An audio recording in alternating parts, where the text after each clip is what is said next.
tried to include quite a lot of quotes, a few little stories, because I think a story illustrates a point sometimes better than just sort of telling somebody something or telling you to do that. If you try and put it in a little story, I think it makes it a bit more meaningful. Here's one. This is headed Positive Affirmative Action. 3 frogs sat on a log in a pond. One decided to jump in the water. How many frogs were left on the log? Anyone like to tell me?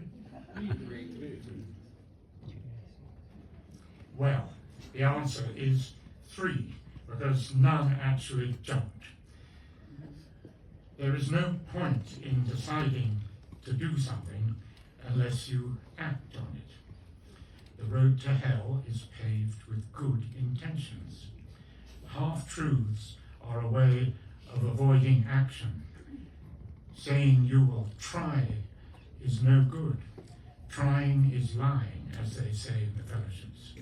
There is no substitute. We should do what we say we will do. That way we gain self-esteem and respect. I should have brought my respect.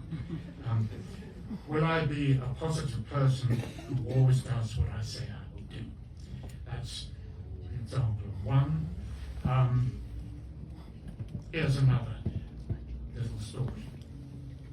This page is headed Humility. A joyful husband came home one evening. Today I'm 10 years sober, he announced, glowing with pride. Isn't that marvellous? His wife looked up. So is the cat, she said. As addicted people, many of us find it difficult not to be the centre of attention. Like children, we tend to think that we're more important than anyone else, not realising that the major changes we have made are just routine common sense.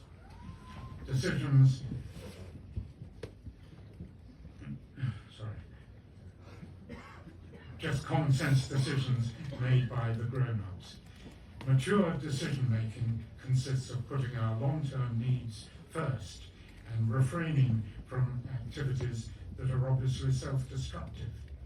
Mature people expect no congratulations for making such obviously common sense decisions. Am I making grown-up decisions today? That's another example. I don't want to bore you, but the last one. This is called perception. And it's the idea that, my perception of something is not necessarily the same as another person's. And this is about Robert Burns, the great Scottish poet, since we're in Scotland. Robert Burns wrote a tender poem, A Fond Kiss, to Agnes MacLehose, a beautiful Edinburgh lady with whom he had an intense relationship over a number of years. They were forced to part, though, following Burns's marriage to another lady, Jean Armour, in 1791. But for the next 45 years, Agnes, this beautiful lady in Edinburgh, wrote in her journal, "On this day I can never forget, I parted with dear Robert in 1791. May we meet in heaven." Robert Burns, on the other hand, seemed to have coped with the parting rather more easily, having fathered a child with her serving maid on the way out.